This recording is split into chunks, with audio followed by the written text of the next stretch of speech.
Hi, I'm Amber, and welcome to the Lone Star Keto podcast. Today, I have a returning guest, Dr. Barb Woegerer. I have had her on before where we talk about everything magnesium. She is a neuropathic doctor, and she'll give a little bit of her background in a minute, but I really wanted her to come back on and do a Q&A with me about magnesium because I get so many questions from my followers. So welcome, Barb. Thank you so much. It's so good to be back. And yeah, I love answering people's questions and, getting more information out there on this amazing mineral.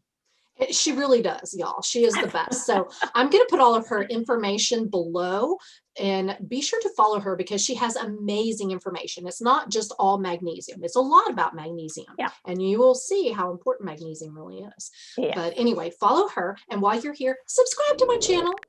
Please, I could use some more followers, and be sure to go follow Dr. Barb. I will have everything below, so no worries. Okay, so what I'm going to do is I'm going to go down the questions that I got from followers, and Barb is going to answer them for us. So this is a little bit of a different format than normal. Okay, so you ready, Barb? Absolutely. Okay, first of all, give us a little bit of background on you. She's already, gone over the whole gamut in the other podcast, but just real briefly, and why do you have such a passion for magnesium? Absolutely. So as you said, I'm a naturopathic doctor. I am based in Toronto, Ontario. So my clinical focus is in hormone, stress, and inflammatory diseases. And really, my background doesn't have much health history personally, but magnesium has become such a big player in my practice because most times people come to us as a last resort. So they've gone to their conventional doctor, they've gone to, all the allopathic means. And when they end up in my office, most times they've been told, well, you just have to live with it, or, we don't really know what's going on. We can just, kind of monitor it and see. And so I really have to dig deep and I have to look at, all sorts of things. And so what has happened is when these people are coming in, I'm doing this research, I couldn't believe how many times it led me back to magnesium in the research. And so through all that research and through all these patients, I have used magnesium, hundreds of times and seen amazing results. And when we look at it, there's over 12,000 publications of magnesium on PubMed alone. So there is a lot of research out there, and it's just my mission to create awareness and get this information out there and just let people know how important this mineral is to our health. And you're doing a fabulous job. I love it. Thank you. And I'll tell you what, my followers really like those posts. So keep those going. Great. All right. So here we go. First of all, let's talk a little bit about the importance of magnesium. You kind of mentioned some things, but how many functions in the body does it really have? Yeah. So we have to remember that magnesium is an essential mineral. So that means that we need it. Our body does not make magnesium, so we have to get it from outside sources. Now, those outside sources could include food, supplements. We could have some transdermal applications, but our body, it's the fourth most abundant mineral in our bodies. And so if we look at the most latest research, it's involved in about 700 to 800 enzymatic reactions in the body, which means that it's got its hands in most processes that happen in the body. And where we find it in most concentrations is in the bones, our heart, our muscles, and our nerves. And so it's basically involved in keeping us alive. We can't live without it. And yet most of us are deficient and we don't even know it. That's the crazy part. Yeah. Yeah, that is so crazy. And thanks to you, now I understand that. I had no clue. I had no clue. And that honestly is the only supplement I take now. The only one. Yeah. And most times that's all that people really have to take. That's awesome. Yeah. Okay. So what form of magnesium should one take to balance your hormones? Is there a particular form? Yeah. So when we want to support healthy hormone response, we have to look at what magnesium actually does. So it helps to manufacture all of our steroid hormones. So progesterone, estrogen, testosterone. It also helps to normalize the action of progesterone on our central nervous system. So when we look at what it actually is doing for hormone balance, that tells us what form we want to be looking at. So we really want to look at bisglycinate for hormone balance. It's a nice all-around general form. It's got that calming effect, so the nervous system is supported. If we really want to look deeper than that, and we also have to know that magnesium is involved in estrogen clearance. And so if we're looking at estrogen clearance just from metabolizing estrogen, we want to look at bisglycinate. But we also clear out our estrogens through bowel movements. So if you are constipated, you are not clearing out your estrogen. And so here I would probably use something like citrate to allow that body to clear that estrogen in the bowel movement. Because if we're not, we're just reabsorbing our hormones back into the bloodstream. So, Wow. yeah. That's interesting. Yes. Ooh, and to think all the years I spent constipated before I went on carnivore. Wow. Yeah. Yeah. Okay. So this is the most common question I get. How much magnesium am I supposed to take? And that's, there's various amounts of answers there. But what I can say is the RDA amount, which is the minimum amount that we should be getting, is 310 to 400 milligrams of magnesium per day. Now, obviously that includes our foods and supplements and whatever else we're taking, whether we're having Epsom salt bath or transdermal. But here's where it's really important to work with someone, because you may need less than that, or you may need way more than that. And it really depends upon what it is you're trying to do, what it is you're trying to solve. And you got to also make sure you're taking the right form.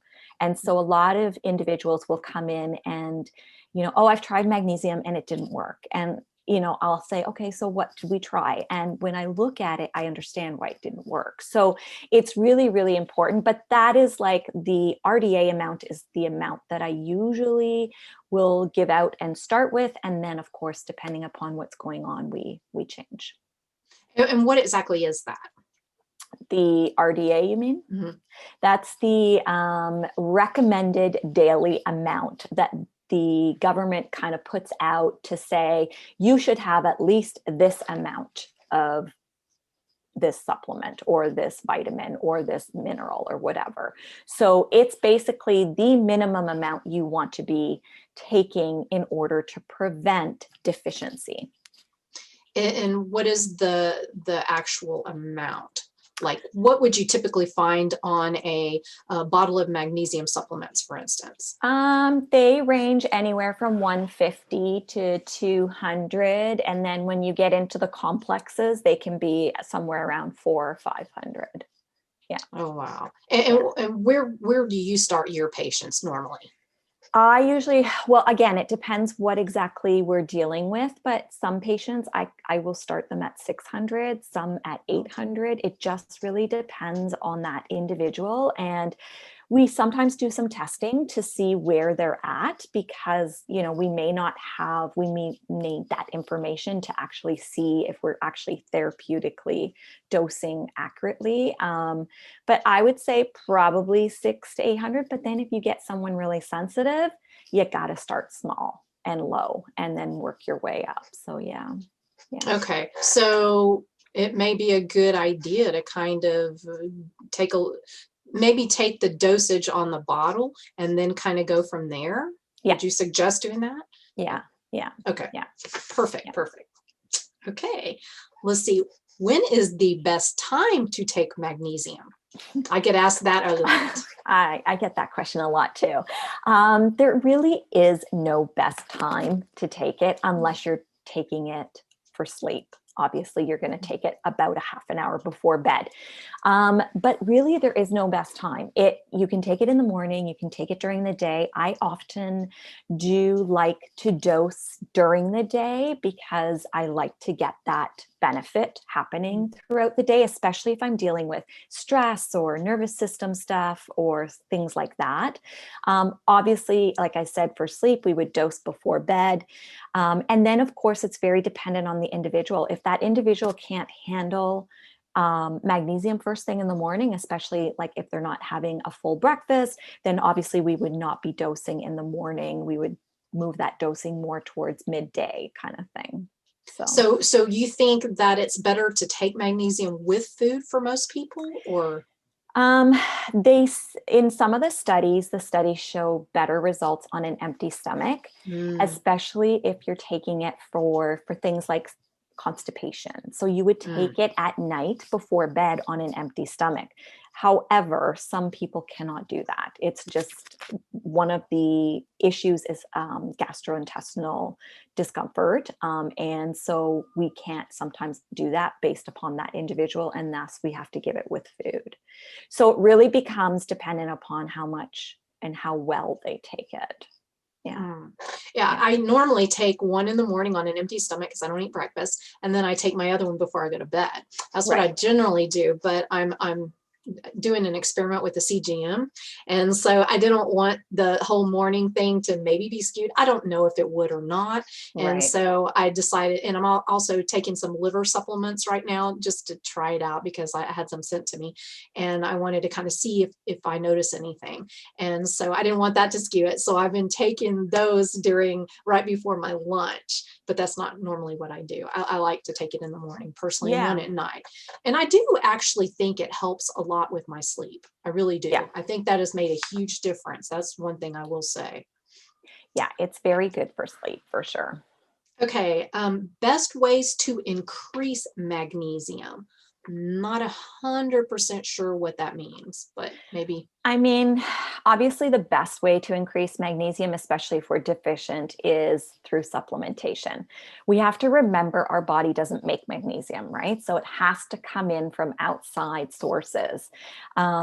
So things like taking Epsom salt baths, using magnesium oils, using magnesium supplements, even eating magnesium-rich foods. I know that our soils are depleted and we don't have the same amount of nutrients in our foods, but if we did still incorporate those foods, we are getting a small benefit. But then, of course, we have to look at what's depleting magnesium, right? Because we deplete magnesium so easily. So stress depletes it, eating sugar depletes it, insulin resistance depletes it, working out depletes it. So we really have to look at, how much are we depleting and how much are we actually needing to get back in? And if it's a lot, usually foods is not going to do that alone, unfortunately. Yeah. Good to know. Good to know. Yeah. Okay. Difference between chelated and buffered magnesium. I'm not sure if I said that right, but chelated. Yeah. There you go. Yeah. So where we find chelated and buffered is in the bisglycinate or glycinate form of magnesium. And so what they do when a magnesium is chelated, that means that the magnesium ions are bound to glycine molecules through a manufacturing process. And that is what makes it more absorbable.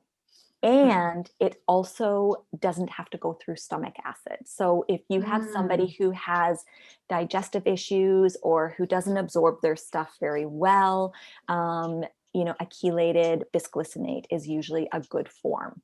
The downside to chelation or chelated magnesium is that you end up with less elemental magnesium, so less available magnesium. So what you are getting in the capsule is less of that magnesium, but you're going to have fewer digestive upsets because, of course, it doesn't need to go through the stomach.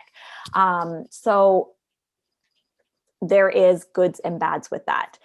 When we look at buffered forms, buffered is combining the magnesium, the chelates, with a magnesium oxide in a homogenized form. So that means the oxide molecule is smaller than the glycine molecule, so you're going to get more magnesium in the pill.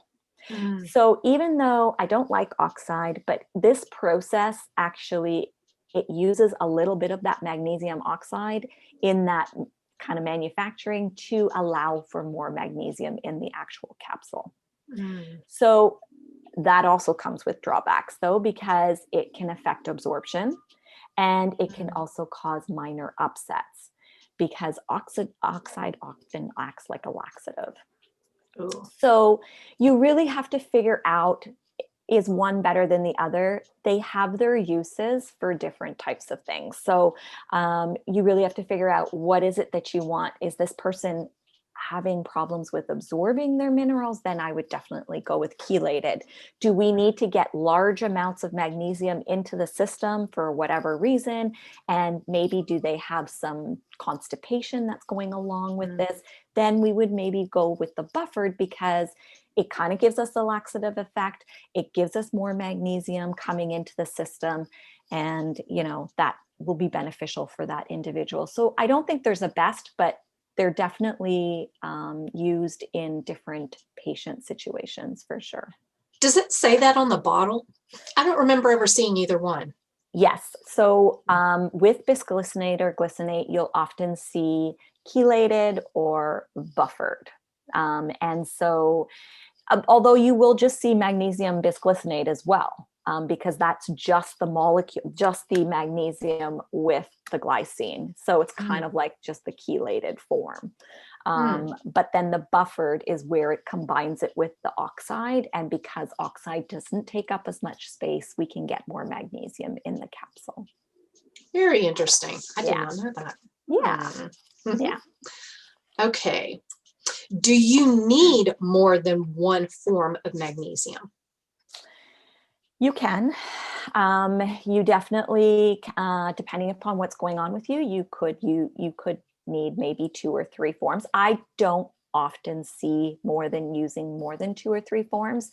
So if, let's say, you had a lot of stress and you had a lot of nervous system activity, you were constipated and you had joint pain. So here we would look at, probably doing something that has a bisglycinate, a citrate, and a malate. Citrate being for constipation, bisglycinate being for the whole stress nervous system function, and then malate specifically being for joint and muscle pain. So yes, you can definitely use different forms. You can mix and match those forms. You can buy them sometimes in a complex form. That's, it's not always ideal, but it is available. Yeah. Okay. Is there certain medicines that affect the absorption of magnesium? Are there certain meds combined with magnesium that can cause issues, contraindications? Yeah, so there is a bunch of medications that can literally rob your magnesium stores, unfortunately. So those are usually your birth control pills, your statins, your diuretics, so high blood pressure pills, proton pump inhibitors for acid reflux, tetracycline and other antibiotics, corticosteroids. These medications will literally just suck the magnesium out of your system. But we also have to look at magnesium because it can enhance certain medications. So if you're taking blood pressure medication and you look at what magnesium does, is it lowers everything. It's going to possibly increase the effect of the high blood pressure medication. So we have to be careful because we don't want blood pressure to dip too low, because then that's not good either. You're going to feel lightheaded and dizzy and all those sorts of things. It can also affect the absorption of other medications such as thyroid medications. So most times it's recommended that you take that magnesium supplement at least 4 hours away from any type of prescription medication. Yeah. So unfortunately, the way magnesium and these medications work, they use the same pathway when they get metabolized. And unfortunately, medication will always outwin, when it comes to magnesium. So it will always trump the magnesium, but then magnesium can have these little additional benefits that can cause whatever issues going on to be enhanced or decreased. So like in blood pressure, you would have decreased blood pressure on top of the blood pressure medication you're using. And then in thyroid medication, it can actually make the thyroid medication not work as effectively if it's too close together. Yeah. Wow. Yeah. So and what about like the acid reflux medicines like Nexium? yeah, so those are proton pump inhibitors, and they will definitely deplete magnesium. And they deplete other things like B12, magnesium, like a lot of our vitamins and minerals are depleted by these drugs because, again, they're using the same pathway and the drug is stronger than the supplement, the vitamin or the mineral. And so most often the drug will win that competition. And so we often see deficiencies in those individuals taking those medications. Oh, wow. Yeah. And I'm thinking when I was taking blood pressure medication, acid reflux medication. Yeah. Oh, yeah. Yeah. Wow. That's a little scary. It is. Okay. Can magnesium help after a hysterectomy where sleep is affected as well as weight gain and feeling sluggish? Yeah, for sure. I mean, magnesium is going to help in most of those things. Magnesium is great for sleep, as we already talked about. It enhances our GABA receptors, calms everything down. It kind of stops the excitatory neurotransmitter, glutamate. So everything is kind of like relaxed, and we obviously have improved sleep. But then we also have to look at magnesium is great for energy production. So if we have a lot of fatigue and low energy, magnesium is involved in that with ATP. It's one of its biggest jobs. And that's, if we're really feeling a lot of, sluggishness or low energy, then we definitely want to be looking at magnesium as well in the protocol. And then weight gain, right? Like weight gain has a lot of underlying issues, mostly insulin resistance and inflammation. And magnesium is got its hand in both of those things, both reducing as an anti-inflammatory, reducing inflammation, and then also making our insulin receptors that much more sensitive. So reducing insulin resistance. Yeah. And if you were to pick just one form of magnesium for this particular issue, what would you start someone with? Probably bisglycinate, because it is, again, it's a nice general all-around form and it can target all of those areas. Yeah. Perfect. Yeah. Okay. I don't know if you know this one or not. I'm not familiar with it. Is Kal brand of magnesium a good one? I've never heard of it. I don't know. Kal brand? No, I don't know. Yeah. I know that there's so many brands out there, and it depends where we live as to what brands are available. I mean, there are some that are more, dispersed amongst Canada and US, but I don't unfortunately know that brand. Yeah, I've never heard of it either. Okay, is Mag 07 safe to use for constipation until it clears up? First of all, what is that? I've never heard of that either. So Mag 07 is basically, it's like magnesium oxide and potassium. So it's a supplement that has primarily magnesium oxide. So magnesium oxide is a laxative. We don't absorb this form of magnesium in our bodies, less than 5%. It works as a laxative, so you often will have loose stool, diarrhea, those kinds of things. Unfortunately, I don't like using that product. That's just my personal opinion. I much prefer using a citrate because at least with that, I'm getting some of the other magnesium benefits because citrate is absorbable. So citrate can help with constipation. It brings water into the colon, makes the bowel bulk up or the stool bulk up, and then allows for elimination and keeps the stool nice and soft. So, you don't have to do any straining. But with a laxative like oxide, sometimes this is too much for people. And so then they end up getting cramping and diarrhea and nausea and all kinds of stuff. And I just would not want to do this for long term. And we really need to address the underlying cause of what's causing the constipation, right? Or else we're just using it as a Band-Aid, and that's not really going to clear up anything. So if you don't clear up the constipation, you're going to be on this supplement all the time, and that's not good. We lose a lot of electrolytes when we have diarrhea or even very loose stool. And that is acting like a laxative, and that's what's happening. So, yeah. Very good point. I like that you brought that up. Yeah. Okay. Why would I need to keep upping the amount of magnesium I take to keep away muscle cramps? So I kind of talked a little bit more with her, and apparently she got results, and then she stopped getting results and started getting those cramps again. So she had to up the amount of magnesium, and then, she's having to stair step it up. So she's wondering what could be going on. Right. So it depends too, again, what form she's using and whether or not she's using a complex.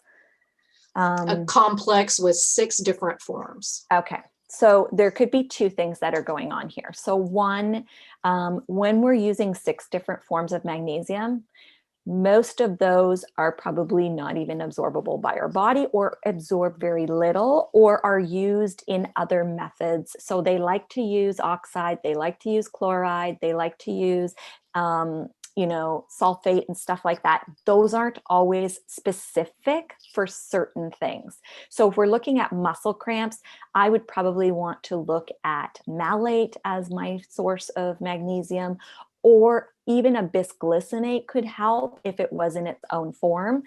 But as I always kind of run into with these complexes is, these complexes will say, okay, this contains magnesium X, Y, Z, Z. And then it's going to say, and the dosage is 400 milligrams. And so the problem is that we don't know how much of that 400 milligrams is citrate or glycinate or oxide or chloride.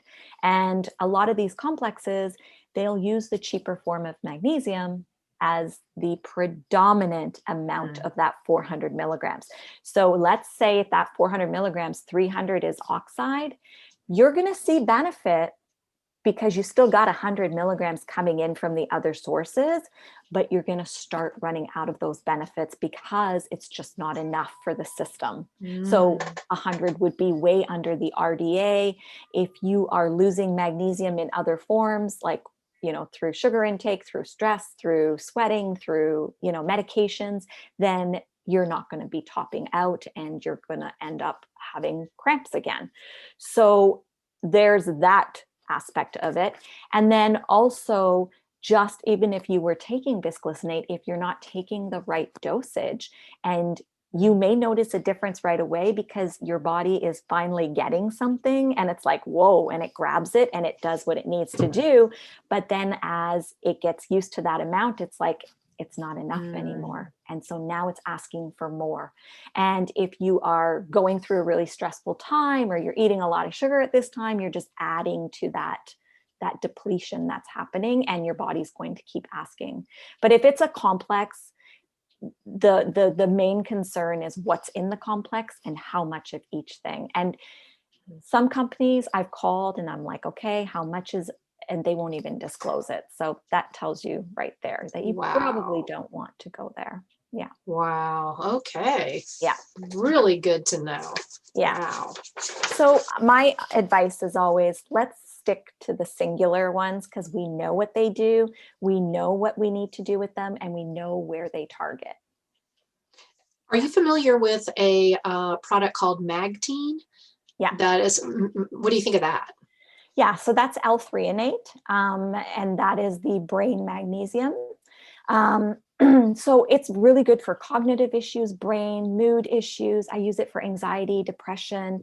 It's the only magnesium that crosses the blood-brain barrier. So fabulous for like cognitive abilities, dementia, those kinds of things. Fabulous product. I like using L-threonate. It's just not that brand, but that's what that brand has in it. But L-threonate is a really nice form of magnesium. But again, we're using one source of magnesium. And I always prefer that over complexes if we can do that. Okay. Yeah. All right. I'm still learning more. Wow. Okay. I know. Can you combine magnesium with melatonin to help you sleep? You can. So first of all, melatonin is the hormone that's produced by our pineal gland. And it's produced obviously by the pineal gland as well as our gut, right? So it's mostly made in our gut. And it has a really strong role in our sleep cycles. So although both of these are going to produce really great sleep, they kind of use different mechanisms. So we have to really understand what it is that magnesium's responsible for and what it is that melatonin is responsible for. So magnesium is really responsible for increasing our sleep. So it activates that parasympathetic nervous system, the rest and digest, and then it dampens like the nervous system activity. And so that we can like kind of get calmed down and our brain kind of settles down and we can get into a nice sound sleep. Now, melatonin, on the other hand, will kickstart your body's sleep stages.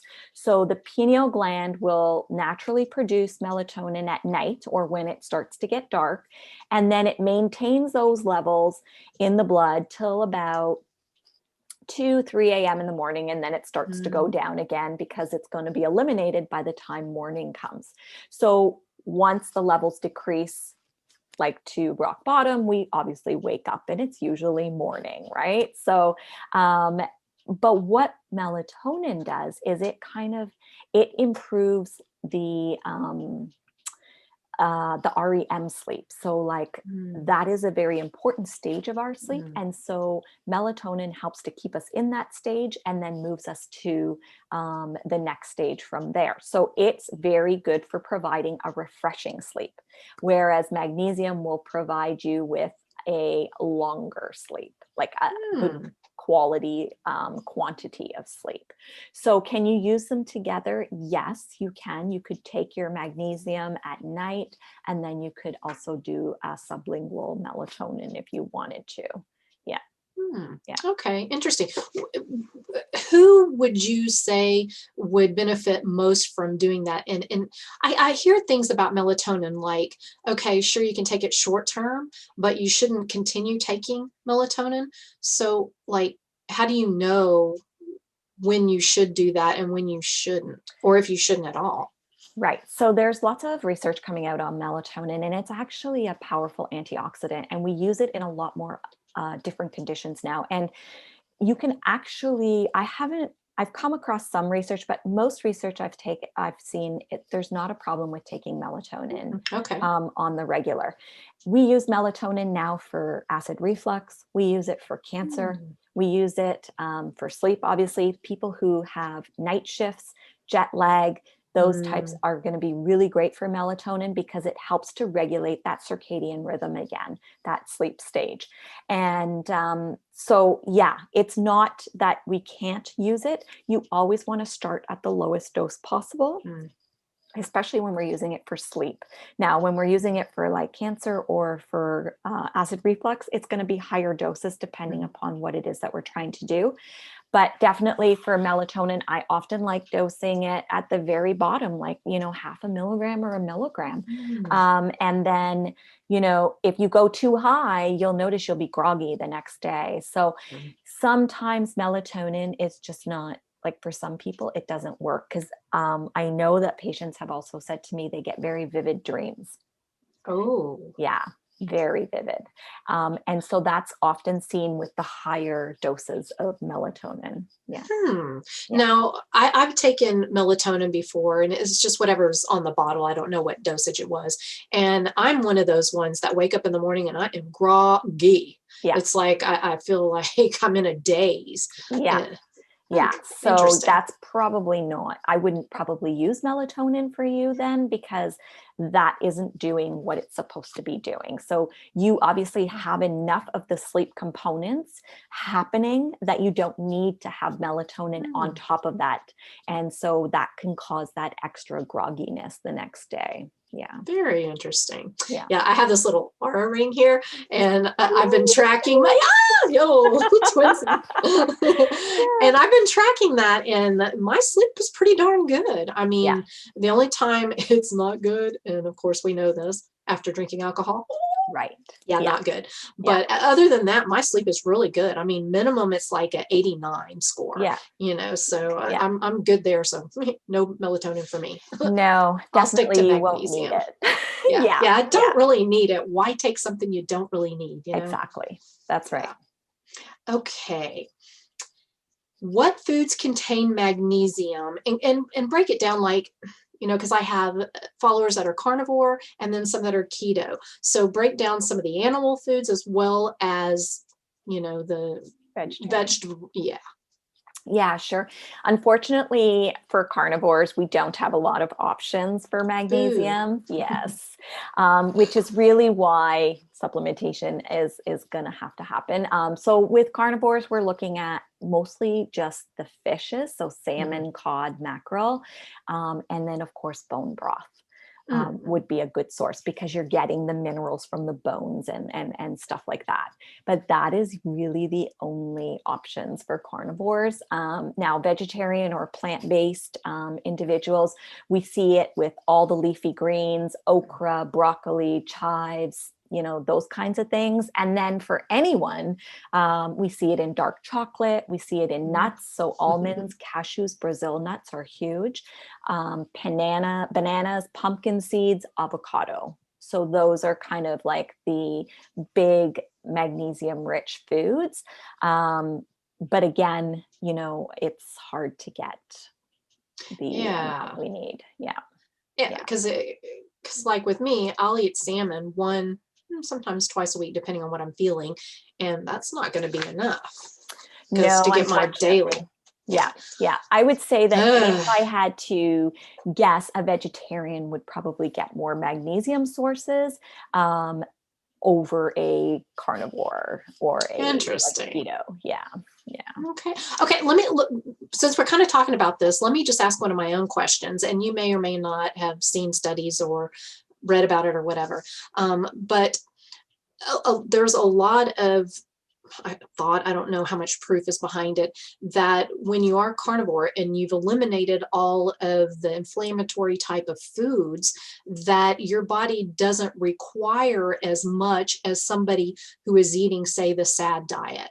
And like the RDA amounts won't necessarily apply to us, like vitamin C, for instance.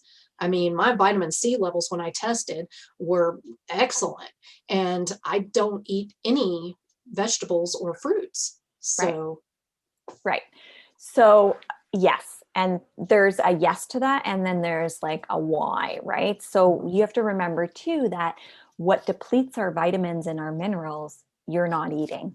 So you're going to consume, and then you're going to restore or keep more of some of the stuff that someone who's eating a SAD diet might not be, right? So if you're eating a lot of carbohydrates, they're going to break down into sugars. If you are, breaking those down into sugars, then you're going to most likely be insulin resistant if you're eating like all kinds of carbohydrates.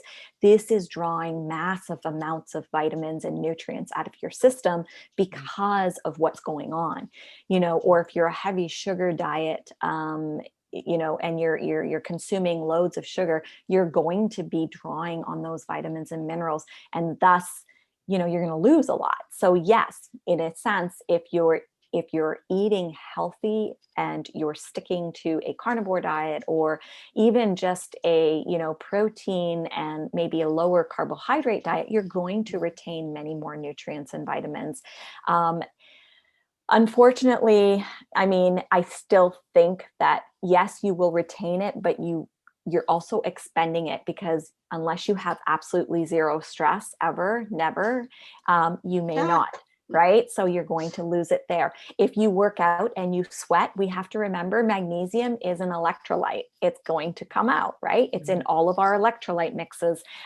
So there is still lots of room where we are depleting magnesium, but you would obviously retain a lot more than somebody who is eating a, let's say, less healthier diet or less healthier foods.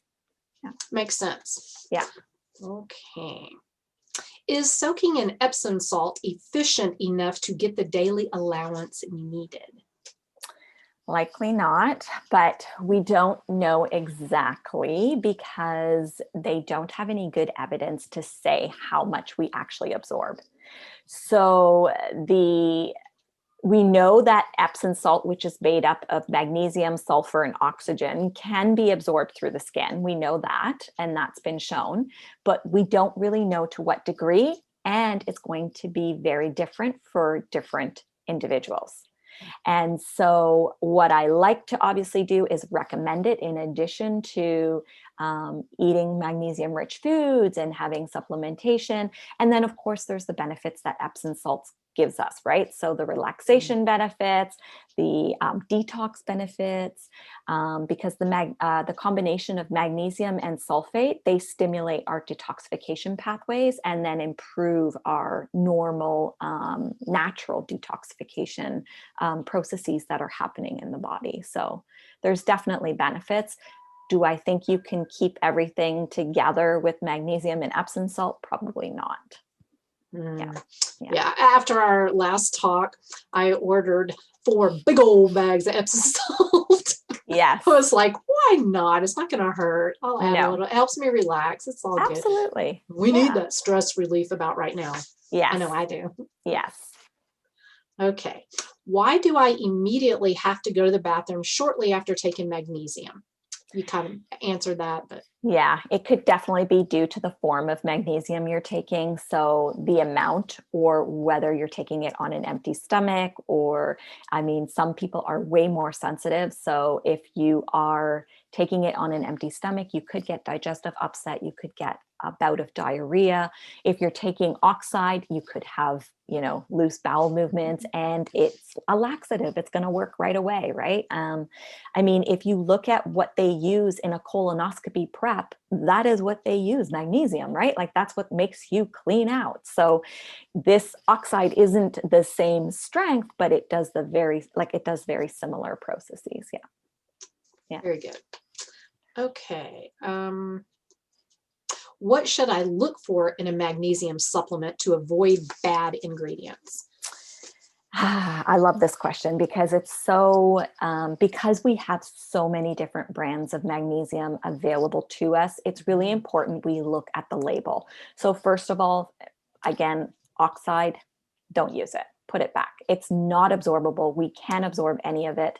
It causes digestive upset. It causes that loose stool. We don't need it. It's a cheap filler that they put into a lot of the different magnesium complexes.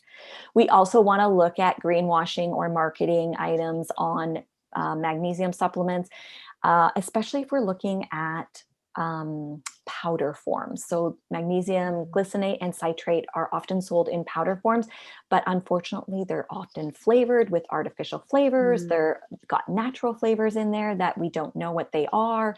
They have colors. I have seen colors, and it just defeats the purpose of the whole mineral if we're going to be ingesting all of these things. So it's so important to look at the label. The label should literally have the form of magnesium, and then under the non-medicinal ingredients, it should have, just your ingredients to make the capsule. So oftentimes, whether it's a gelatin capsule or a vegetable capsule, they'll use magnesium stearate because it is a form that they can mix that magnesium into that will make it absorbable.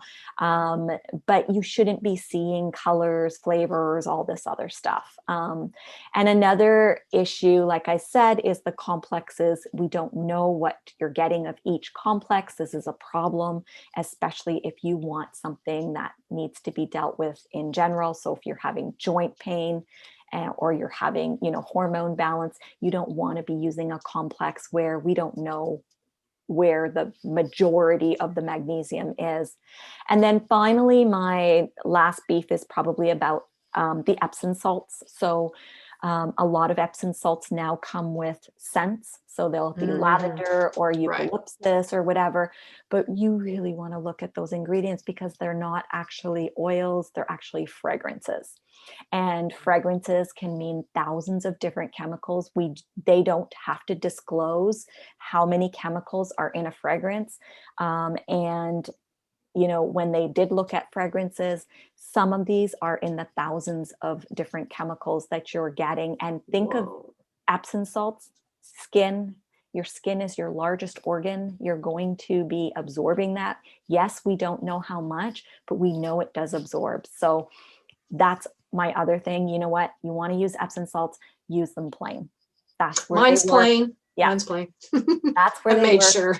And that's how they function. We don't need, if you want to add in lavender, get some good lavender essential oil, put a couple of drops into your bath water. Does the same thing. Yeah. Good point. I like that. Yeah. Yeah. Okay. How does sugar deplete magnesium? So yes, sugar is a major thief when it comes to magnesium. So it's really about how the body processes sugar. So when we look at everything in the body requires energy and requires certain nutrients and minerals and substances and enzymes in order to process. So for every molecule of sugar, it's going to take the body approximately 54 molecules of magnesium to process. That's for every molecule of sugar. Wow. So you can see how much magnesium is needed in the processing of sugar in our body. It's not small. And so if you're a sugar addict, you are blowing through your magnesium stores like crazy. And we also then have to question, why is most of the population deficient, right? Because if that's what's happening, then we can see the impact that does. But it does get worse because magnesium's role in blood sugar regulation also plays a fact. So if our blood sugar levels are chronically high, we're going to require a ton of magnesium in order to safely process and store that sugar. So you can say goodbye to magnesium, and you can say hello to a huge set of problems. And then the last part is we have to remember that overconsumption of sugar is going to cause excessive magnesium loss through the kidneys. So it's going to push out the magnesium. Goodness. Yeah. Okay, so just to be clear, yes, are we talking just like table sugar, or are we talking about carbs because they break down into glucose? Is that the same thing, or is there a difference? There is a bit of a difference because our body is going to look at carbohydrates that are coming in and breaking down into sugar a little differently than refined sugar. So refined sugar is straight sugar, right? I mean, when we break down, let's say, a sweet potato, for instance, which is still a carbohydrate, but it has other vitamins and minerals and nutrients in that potato that is offsetting some of that sugar. And so it's not as great. It's not the same. Yes, it still breaks down into a sugar and our body still has to process that, and insulin still has to come out and do its thing. But it's way different than you taking a tablespoon of sugar and putting it into, let's say, coffee, for instance, right? So, yeah. Very interesting. And I've seen some people here lately saying how sugar is really not bad. It's when you combine sugar with something else that makes it bad. I know. And when I actually did my, I had a little sugar series, and I got this a lot. Like they were like, oh, sugar is not bad. And I'm like, what nutrients are in refined sugar? Show me what nutrients we have in refined sugar that is beneficial for our bodies. Like you can't. It's an anti-nutrient. Like there's nothing in refined sugar that is going to improve or increase our body's capacity to do anything. So that's the question I often leave with these individuals. Yeah. Yeah. For some reason, I don't know if this is like resurfacing again, because I'll occasionally get these little comments that kind of come at me like, sugar's not the enemy. And I'm like, well, it kind of is for me. I don't know about you, but hello. Now, true, when you combine sugar with fat, right, that's just awful. Yes. Right. And it's like an pulling addictive, formula there. Add some salt and it is like, designed to addict. But sugar, yeah.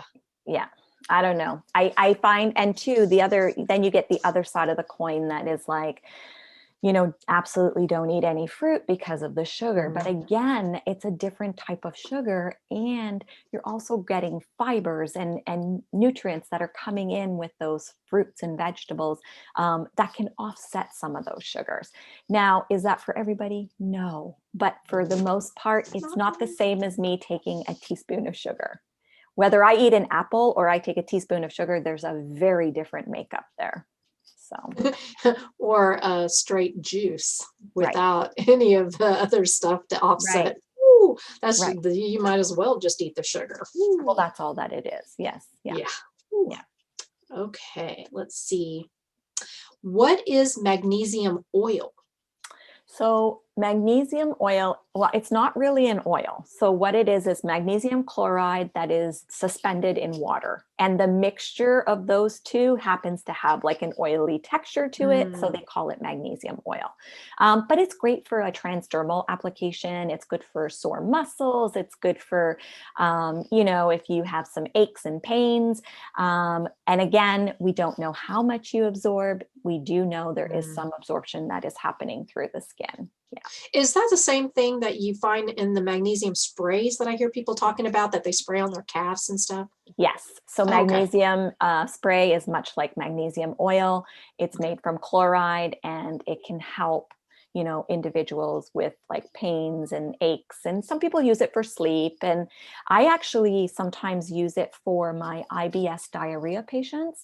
So obviously, if they have diarrhea, they cannot take magnesium that easily Mm, because this induces more. So what I do is I get them to apply it transdermally through spray or oil, mm. and they're getting the magnesium benefits, which IBS patients are actually lacking magnesium, but it's not having to go through the GI system. So we're not having to deal with loose bowel issues. Yeah. Hmm. Yeah. Okay. Yeah. Yeah. Good to know. I have a friend who uses the spray all the time, and if he doesn't, Yeah. okay. Well, actually, you just answered my next question in with that one. So, okay. Is there anyone who should absolutely not be taking magnesium? Is there certain conditions, like maybe some bizarre conditions that would really make it bad if they had magnesium? Yeah, so magnesium is fairly safe. However, anyone that has kidney issues or kidney disease or anything kidney related definitely has to be careful and should be under the direction of a healthcare professional. Magnesium is excreted through the kidneys, and thus people who have kidney dysfunction or kidney issues really have to be careful with that. That's really the only contraindication that I know of, besides not taking it with certain medications.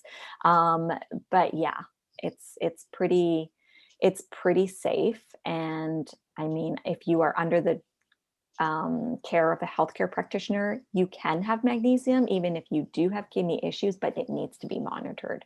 Yeah. Yeah. Okay, good to know. Yeah.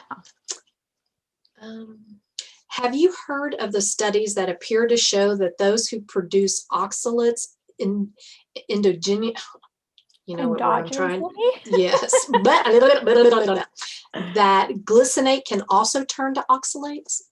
I've never Yes. heard anything like that. Yes.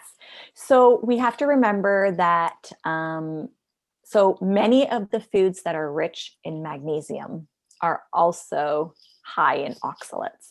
And so those that are affected by oxalates usually cannot eat those foods, which is another reason why you probably want to supplement with magnesium. But you do not want to probably supplement with glycinate, because glycine does increase oxalates.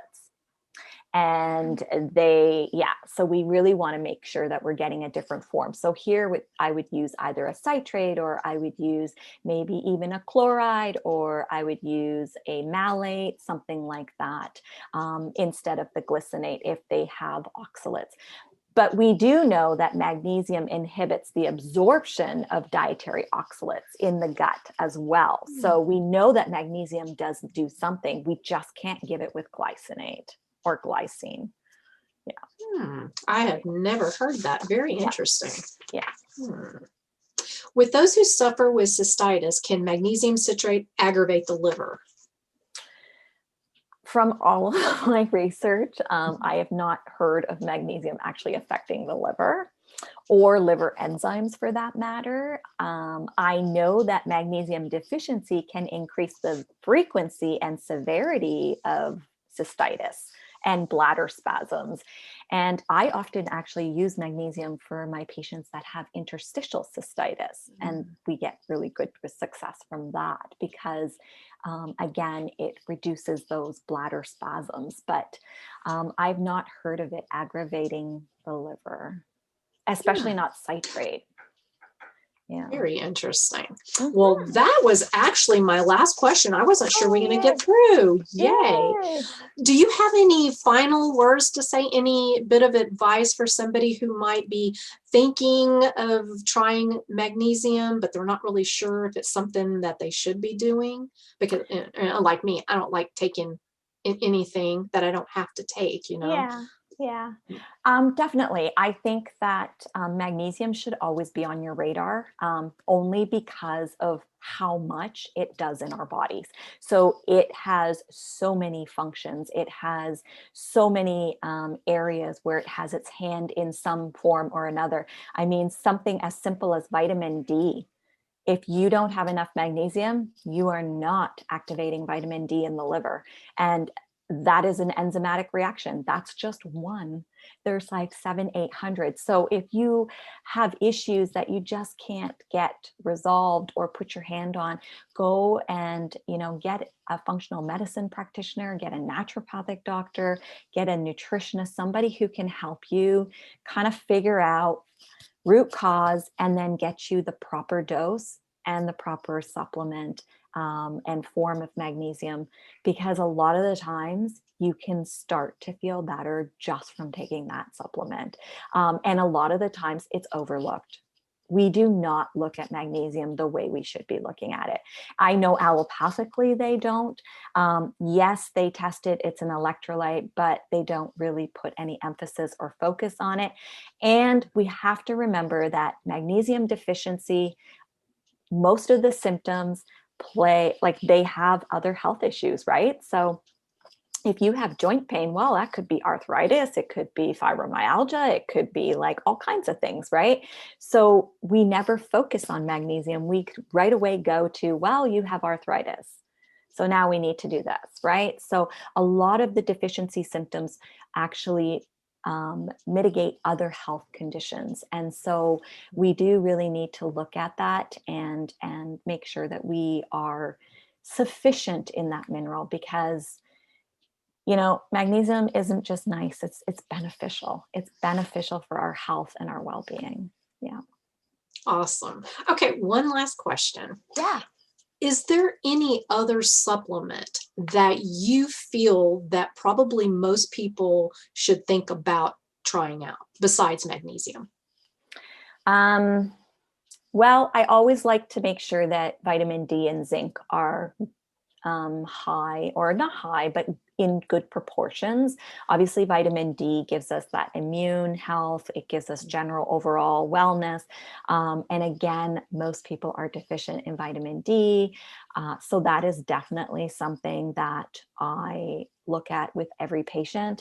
And then zinc. Zinc is, with the amount of autoimmunity that's coming on and we're seeing today, zinc is like another immune enhancing, not enhancing, but supportive mineral. And I like to use it a lot, not just for autoimmunity, but for other things. Like, it's really great for the skin and for overall health and, all kinds of things like that, hormones. So yeah, I would say that those two would probably be my other two top choices. Awesome. I had my D checked. My D was good, but I don't know about zinc. I need to maybe look into that one. But yeah, well, thank you so much for coming on again, Dr. Barb, and answering all these questions. That's awesome. And I'm sure we'll be trying to get you back on soon. I love that. As our magnesium expert. Thank you so much for having me again. It's been great. And I'll be happy to discuss magnesium anytime. Yay. Okay, don't forget, subscribe to my channel. Go follow Dr. Barb, and I'll have everything below, so it's all good. And again, thank you for coming on. Oh, you're so welcome. Thank you. It's been a pleasure. Bye, Barb. Bye.